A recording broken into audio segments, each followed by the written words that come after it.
మాట కామాటేనోలా అసలు ఉత్తమ నటుడు అనే ప్రైజ్ను ఇంటర్నేషనల్ ఇవ్వాలనుకుంటే మన రేవంత్ సార్కే ఇవ్వాలనిపిస్తుంది. సారు వారి పర్ఫార్మెన్స్ గట్లున్నది. మరి అపరిచితుడు సినిమాలో కదా హీరో అప్పటికప్పుడే నవరసాలు చూపిస్తాడు కదా, సేమ్ టు సేమ్ మన రేవంత్ సార్ కూడా సినిమాల ముంగట్నే అపరిచితుని అవతారం ఎత్తిండట కాదు, ఎట్లనో సూదురట పారి. మరి అంతేనోల్లా రేవంత్ సార్ కు పెద్ద అవార్డు ఇవ్వాల్సిందే. ఇక ఆ అవార్డు ఎవరిత్తలేరని అనుకున్నాడో ఏందో గాని సినిమాలతో చెప్పి మరీ సన్మానం చేయించుకున్నాడు. అరే ఆవంటే అందరు అట్లనే అంటుర్రు. రేవంత్ సార్ కు సినిమాలలో ఇగో ఇట్లా సన్మాన కార్యం ముంగట పెట్టుకున్నారు, ఇది చెప్పి మరీ చేయించుకున్న సన్మానం అని వాళ్ళే అంటుర్రోల్లా. ఇప్పుడు ఒకసారి టింగ్ టింగ్ అని ఫ్లాష్ బ్యాక్ పోదాం. రేవంత్ సారు ముఖ్యమంత్రి అయినాక సినిమాలోల మీద పగబట్టినట్టే చేసిండా లేదా? అల్లు అర్జున్ అయితే ఒక్క రాత్రన్న జైల్లో ఉంచేదాకా నిద్రపోనేబోనన్నట్టు చేసిండు. పేరు మర్చిపోయిన పాపానికి జైలు వేసిండు. ఇక నాగార్జున కన్వెన్షన్ సెంటర్ కూలగొట్టిండు. సినిమాలకు డాకులు పెట్టిండు. ఇక నేను ముఖ్యమంత్రి కుర్చీలో కూర్చున్నాన్ని రోజులు సినిమా టికెట్లు వెంచుడే ఉండది, ఈ ప్రీమియర్ షోలు బెనిఫిట్ షోలు ఉండనే ఉండయి అని చెప్పే. किसी का जान चलाने के बचाने के बाद किसी का जान लेने के बाद आज स्पेशल प्रिविलेज मांगे तो ये सरकार में नहीं मिलने वाले. मैं जब तक मैं कुर्सी में रहता हूं तब तक नहीं देता हूं. ఆ టెన్కేమాయే గవన్నీ ఉద్దరం ముచ్చట్లే అయిపోయాయి.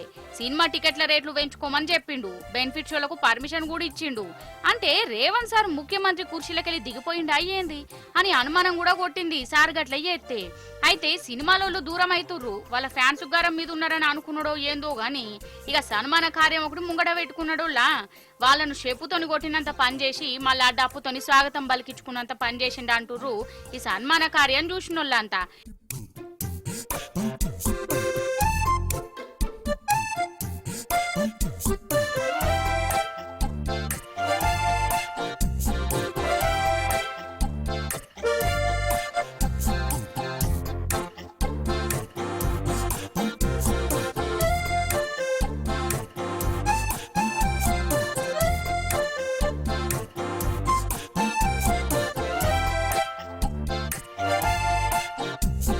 ఇదంతా ఇప్పుడు ఎందుకు అంటే జూబ్లీ హిల్స్ ఎలక్షన్లు ఉన్నాయి కదా, అసలు సినిమాలలో పనిచేసేటోళ్ళు అందరూ అటు జూబ్లీ హిల్స్ నియోజకవర్గంలోనే ఉంటారు.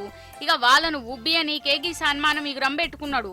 అప్పట్లా సినిమా కార్మికులు జీతాల కోసం రోడ్డెక్కిర్రు, షూటింగ్లు బంద్ పెట్టిర్రు. అయినా రేవంత్ సారు వాళ్ళను దేకింది లేదు. వాళ్ళ సావు వాళ్ళు సావని నాకెందుకు అన్నట్టే నడిచింది కథ. కానీ సారు జూబ్లీ హిల్స్ ఎలక్షన్లు వస్తాయని అనుకోలే కదా, ఇంకేంది అందుతో జుట్టు అందుకుంటే కాళ్ళు గిరే కథ. అది కూడా శానా వెరైటీగా చేసిండోల్లా. సన్మాన కార్యం పెట్టుకొని మనం ఒకటి నేను మీ దిక్కే, మీకు ఏ కష్టం వచ్చినా నేను ఉంటా అని ఉపన్యాసం దంచిండు. ఇక ఉపన్యాసం విన్న మన తెలంగాణ జనానికి ఓగనవ్వచ్చుడు కాదు. ఓట్లకు ముందు రేవంత్ సార్ నోట్లకెళ్ళి గివ్వే మాటలు వెళ్తాయి. ఆ టెన్కా నువ్వెవలో నేనెవలో అన్నట్టే ఎత్తాడు. మళ్ళీ ఇప్పుడు సినిమాలోళ్ళు మోసపోవడానికి రెడీగా ఉన్నారని పబ్లిక్కే అంటుర్రోలా. మొత్తానికి మన డప్పు మనమే కొట్టుకోవాలి, మన సన్మానం మనమే చేయించుకోవాలి. ఉద్దరం ముచ్చట్లతోని 5-6 ఓట్లనే సంపాదించాలని అసలు ఏమన్నా ఉపాయం చేసిండా అని కిష్టానగర్ పబ్లిక్కే అంటుర్రు.